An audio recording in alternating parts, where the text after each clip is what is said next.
Hello दोस्तों, मुझे उम्मीद है कि आप सभी अच्छे होंगे। दोस्तों, अब हम यहाँ पे डिस्कशन करेंगे निफ्टी 50 के बारे में। अब बैंक निफ्टी और निफ्टी 50 में एक हल्का सा डिफरेंस है। यहाँ पे आप देखेंगे, इसने अभी अपने प्रीवियस डे लो का ब्रेकडाउन नहीं दिया है। यानी कि जो एक बड़े टाइम फ्रेम पे निफ्टी 50 पे हम जो एक सपोर्ट जोन देख रहे थे, अभी उसका ब्रेकडाउन नहीं मिला है। लेकिन इसके अपोजिट बैंक निफ्टी ने अपने प्रीवियस डे क्लोजिंग और प्रीवियस डे लो से नीचे क्लोजिंग भी दी है, उसका ब्रेकडाउन भी दिया है। जो वन डे के टाइम फ्रेम पे एक सपोर्ट जोन देख रहे थे, उस सपोर्ट जोन का भी ब्रेकडाउन दिया है। ये दोनों में डिफरेंस है। हालांकि आप तीनों में कह सकते हैं, निफ्टी फाइनेंशियल सर्विसेज ने भी आप यहाँ पे देखेंगे अपने प्रीवियस डे लो और प्रीवियस डे क्लोजिंग का ब्रेकडाउन दिया है। तो इसे थोड़ा सा हम डिटेलिंग में समझेंगे निफ्टी 50 को कि क्या सिचुएशन मार्केट क्रिएट करने की कोशिश कर रहा है। आइए मैं आपको एक झलक वन डे के टाइम फ्रेम पे दिखाता हूँ, फिर लॉजिक का डिस्कशन करेंगे कि आज की ट्रेड के पीछे क्या क्या पॉसिबिलिटीज थी, क्या क्या सिचुएशन थी, और फिर हम बाकी चीजें समझने की कोशिश करेंगे। यहाँ पे आप देखेंगे, ये जो एक नीचे की तरफ ये वाला एक जो सपोर्ट जोन क्रिएट हो रहा था, पहले ये एक रेजिस्टेंस जोन बना हुआ था।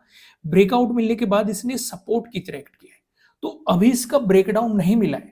हालांकि बैंक निफ्टी में हमें इसका अपोजिट देखने को मिला था कि जो एक सपोर्ट जोन क्रिएट हो रहा था उसका हमें ब्रेकडाउन मिल चुका है। लेकिन उसमें भी नीचे की तरफ एक इंपॉर्टेंट लेवल है, उस पर देखेंगे कि क्या मार्केट बाउंस बैक करता है या फिर उसका भी ब्रेकडाउन देके चलता है।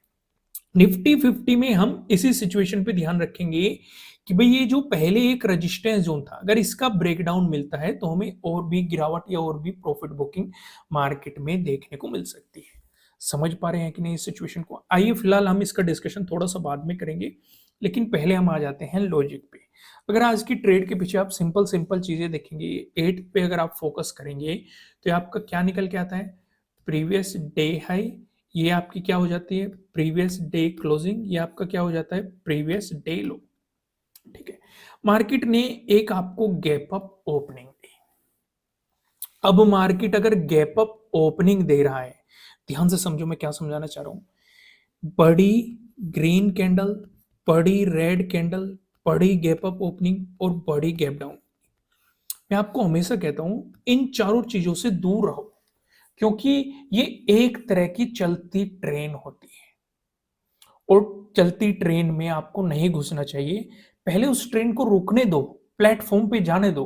प्लेटफॉर्म पे अगर वो रुकती है, उस सिचुएशन पे आप उसमें घुसने की सोच सकते हैं। चीजें यहां तक क्लियर हुई? कोई भी कंफ्यूजन नहीं है ना? अगर आप इसे थोड़ा सा आगे एक्सटेंड करेंगे, यहां पे देखो, इसे थोड़ा सा आप आगे की तरफ एक्सटेंड करके लाएंगे तो आपको कुछ चीजें नजर आएगी। ये एक जोन था जो हम डिस्कस करते हुए आ रहे थे, और मार्केट ने इसी जोन पे आपको गैप अप ओपनिंग दी थी। पहला तो हमने क्या समझ लिया कि भाई ज्यादा बड़ी गैप अप ओपनिंग है, इसलिए दूर रहना है। दूसरी चीज, ये जो गैप अप ओपनिंग हो रही है, ये एक रेजिस्टेंस जोन पे हो रही है।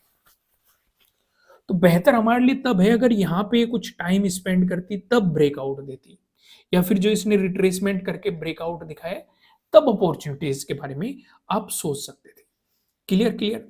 फिर मार्केट ने यहां पे आप देखेंगे एक मोमेंटम नेगेटिव दिया है, लेकिन चलती ट्रेन अभी रुकी नहीं है। भाई ये ट्रेन जब रुक जाएगी पूरी तरीके से, तब आपको देखना था। और यहां से या तो एक ये जोन आपको क्रिएट करके दे दिया, एक ये जोन आपको क्रिएट करके दे दिया, या तो इससे ऊपर निकल जाए या फिर इससे नीचे निकल जाए। क्योंकि अगर इसके बीच भी अगर ये घूमेगा तो ये कहीं ना कहीं साइडवेज जाएगा, आपके प्रीमियम को खाने की कोशिश करेगा। सिचुएशन समझ में आई? क्लियर हुई कि नहीं? कोई भी कंफ्यूजन नहीं है ना? तो मार्केट ने चलती ट्रेन में आपको बना के दे दिया ट्रेडिंग डे लो और ट्रेडिंग डे हाई। अगर आपने बैंक निफ्टी वाली वीडियो देखी है, उसमें चीजें बिल्कुल ही डिफरेंट थी। अगर आप ध्यान से देखेंगे, मैं आपको एक झलक दिखाता हूं जिससे साइड बाय साइड आपको क्लियरिटी भी हो जाए। यहां पे आप ये देखेंगे, मार्केट इस सपोर्ट जोन का ब्रेकडाउन दे रहा था। यहां पे अगर किसी ने काम करने की कोशिश की होगी, वो जरूर ट्रैप हुआ होगा। लेकिन निफ्टी 50 में अलग सिचुएशन है, उसमें वो ट्रेन रुकी नहीं थी। हालांकि ट्रेन तो यहां पे भी नहीं रुकी थी। अगर आप वो लॉजिक लगाते हो कि भाई बड़ी ग्रीन कैंडल, बड़ी रेड कैंडल, बड़ी गैप अप ओपनिंग, बड़ी गैप डाउन ओपनिंग, उस सिचुएशन में ट्रेन तो यहां पे भी नहीं रुकी थी। लेकिन यहाँ पे हमारे लिए कुछ प्लस पॉइंट्स निकल के आ रहे थे, जैसे कि मार्केट इंपॉर्टेंट सपोर्ट जोन का ब्रेकडाउन दे रहा था, अपनी ट्रेडिंग डे लो का भी ब्रेकडाउन दे रहा था, मूविंग एवरेज का भी ब्रेकडाउन दे रहा था। मैं आपको दिखाई देता हूँ, यहाँ पे टाइम फ्रेम में चेंज कर देता हूँ, 5 मिनट का टाइम फ्रेम, तो आपको क्लियरिटी नजर आ जाएगी। यहाँ पे मार्केट अपनी ट्रेडिंग डे लो का भी ब्रेकडाउन दे रहा था, और यहाँ पे इस वाले सपोर्ट जोन का भी ब्रेकडाउन दे रहा था, दोनों मूविंग एवरेज का भी ब्रेकडाउन दे रहा था। तो कहीं ना कहीं माइंड में एक थॉट आ रहा था कि कहीं ना कहीं गैप फिलिंग के लिए जा सकता है। यहाँ पे क्या सिचुएशन हो रही है, यहाँ पे सिचुएशन ये हो रही है कि मार्केट ने एक मोमेंटम दिया और आपको ये अपॉर्चुनिटी बना के दी। हालांकि किसी ने यहाँ पे भी काम करने की कोशिश की होगी तो उसे डेफिनेटली कुछ ना कुछ प्रीमियम जरूर हाथ लगा होगा, नहीं तो वो ट्रैप हुआ होगा, जैसे कि वो बैंक निफ्टी में भी ट्रैपिंग हुई है। लेकिन यहाँ पे सपोर्ट जोन की एक क्लियरिटी भी थी, क्योंकि पहले मार्केट ने यहाँ पे सपोर्ट की तरह किया, फिर वापस गया, फिर इस जोन को रिटेस्ट किया और बहुत बार रिटेस्ट किया 8 के दिन। तो नीचे नीचे क्लियरिटी थी, एक सपोर्ट जोन आपके लिए यहाँ पे बनता है, इसका ब्रेकडाउन मिलता है तो एक हल्का सा सपोर्ट जोन आपके लिए यहाँ पे क्रिएट हो सकता है, इसका ब्रेकडाउन मिलता है तो कहीं ना कहीं मार्केट अपने प्रीवियस डे लो की तरफ जा सकता है। अगर आप इन्हें आगे एक्सटेंड करेंगे तो आपको ये जोन यहाँ पे भी रेस्पेक्ट करते हुए दिखाई देंगे। तो बेहतरीन सी अपॉर्चुनिटी आपके लिए एक यहाँ पे हो सकती थी। दूसरा, जब मार्केट ने अपने ट्रेडिंग डे लो को निकाला तो कहीं ना कहीं मार्केट प्रीवियस डे क्लोजिंग और प्रीवियस डे लो, ये भी एक मोमेंटम आपके लिए पकड़ा जा सकता था। लेकिन फिर से मैं आपका ध्यान वहीं पे ले जाना चाहता हूं कि बैंक निफ्टी में ब्रेकडाउन हुआ है, अभी निफ्टी 50 में ब्रेकडाउन नहीं हुआ है। तो कल के दिन निफ्टी 50 में देखेंगे कि अगर इसके नीचे आपको क्लोजिंग मिल जाती है तो इसमें आपको और भी प्रॉफिट बुकिंग देखने को मिल सकती है। क्या सिनेरियो क्रिएट होगा, वो चीज थोड़ी सी समझने लायक होगी। चीजें समझ में आई, कोई भी कंफ्यूजन नहीं है ना, क्लियरिटी हो रही है मार्केट में।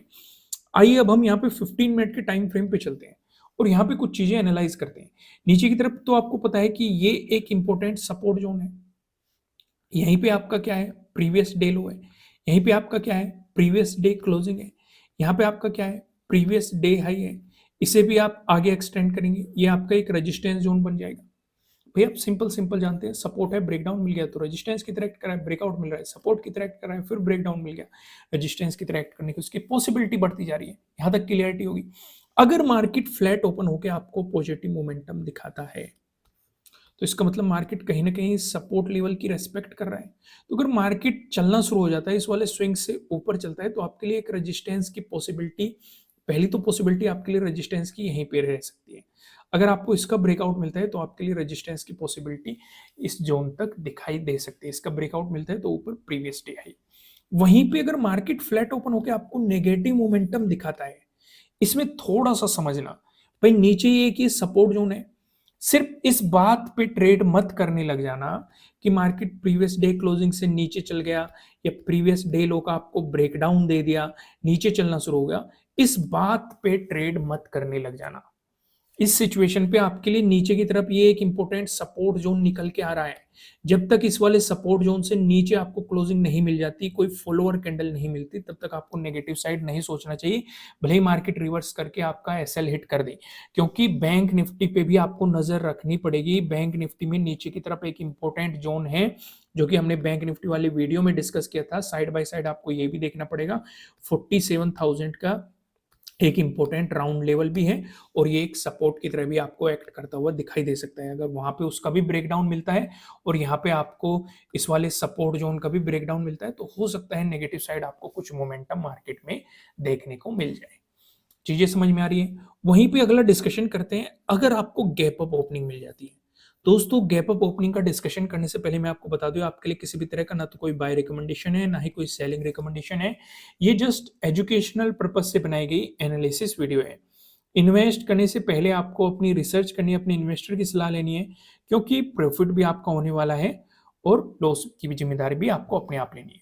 अगर गैप अप ओपनिंग का सिनेरियो क्रिएट होता है, जैसे कि मैंने आपको बताया कि आज भी मार्केट एक गैप अप ओपन हुआ लेकिन रेजिस्टेंस जोन के पास ओपन हुआ और ज्यादा बड़ी गैप अप ओपनिंग मिली, तो पहले वही डिस्कशन करते हैं। अगर ज्यादा बड़ी गैप अप ओपनिंग मिलती है तो ट्रेड को अवॉइड करना, क्योंकि वो फिर से आपको ट्रैप कर सकता है। क्योंकि यहाँ पे मार्केट ने आपको दोनों साइड कहीं ना कहीं ट्रैप करने की कोशिश करी है। भाई जिसने पेशेंस से या कंट्रोल से काम किया होगा, सपोर्ट रेजिस्टेंस को ध्यान में रखते हुए, चीजों को एनालाइज करते हुए समझने की कोशिश की होगी, वो कहीं ना कहीं बचाव कर गया होगा। लेकिन बाकी ट्रैप हो गए होंगे या एवरेजिंग के चक्कर में रह गए होंगे। इसीलिए अपना रिस्क रिवॉर्ड रेशो आपको फिक्स रखना चाहिए, भले ही वो आपको प्रॉफिट देके जाए, भले ही वो आपको लॉस देके जाए, क्योंकि कैपिटल को सुरक्षित रखना पहला पर्पज आपका होना चाहिए। तो अगर ज्यादा बड़ी गैप अप ओपनिंग मिली तो ट्रेड को अवॉइड करना, पहले मार्केट को थमने देना, यानी कि उस ट्रेंड को रोकने देना, फिर देखना वो ट्रेंड क्या डायरेक्शन डिसाइड करती है, उसी के अकॉर्डिंग आपको काम करना है। लेकिन अगर कहीं ये भी एक इंपॉर्टेंट जोन है, अगर इसी के आसपास मार्केट गैप अप ओपनिंग दे दे और इसके ऊपर प्राइस सस्टेन कर जाए और एक मोमेंटम दे, तो अगले रेजिस्टेंस की पॉसिबिलिटीज आपके लिए यहाँ पे हो सकती है। लेकिन अगर इसका ब्रेकडाउन देके चलता है, यहाँ पे गैप अप ओपन होकर मार्केट नेगेटिव मोमेंटम दिखाता है, तो ये नीचे की तरफ एक इंपॉर्टेंट सपोर्ट जोन है, यहाँ पे आपकी सपोर्ट की पॉसिबिलिटीज बन सकती है। लेकिन इसके साथ साथ आपको बैंक निफ्टी पे भी नजर रखनी चाहिए कल के दिन, क्योंकि उसके लिए भी एक इंपॉर्टेंट सपोर्ट है नीचे 47,000 का। चीजें यहाँ पे क्लियर होगी। वहीं पे अगर मार्केट आपको गैप डाउन ओपनिंग देता है, गैप डाउन ओपनिंग के सिनेरियो में आप इस वाले सपोर्ट जोन पे फोकस रखेंगे। अगर मार्केट इसी के आसपास गैप डाउन ओपनिंग देता है और ब्रेकडाउन दे देता है, फुल और कैंडल भी मिल जाती है, तो नेगेटिव साइड आपके लिए अपॉर्चुनिटीज बन सकती है। लेकिन अगर मार्केट कहीं ना कहीं इस पे सपोर्ट लेने की कोशिश करता है, तो आपको प्रीवियस डे क्लोजिंग से इसे ऊपर चलने देना है, तब आपको पॉजिटिव साइड कुछ सोचना है। और उस सिचुएशन पे भी ज्यादा बड़ा नहीं, पहले रेजिस्टेंस की पॉसिबिलिटीज आपके लिए हो सकती है, इसका ब्रेकआउट मिलता है तो ऊपर की तरफ आपको रेजिस्टेंस की पॉसिबिलिटीज पता है। दोस्तों, अगर कंटेंट पसंद आ रहा है, वीडियो को लाइक करना, कमेंट करके बताना मुझे आपको कि एनालिसिस कैसे लग रहे हैं। नए हो सब्सक्राइब करना। फिर मिलेंगे किसी नेक्स्ट वीडियो में किसी अच्छे कंटेंट के साथ। Thank you.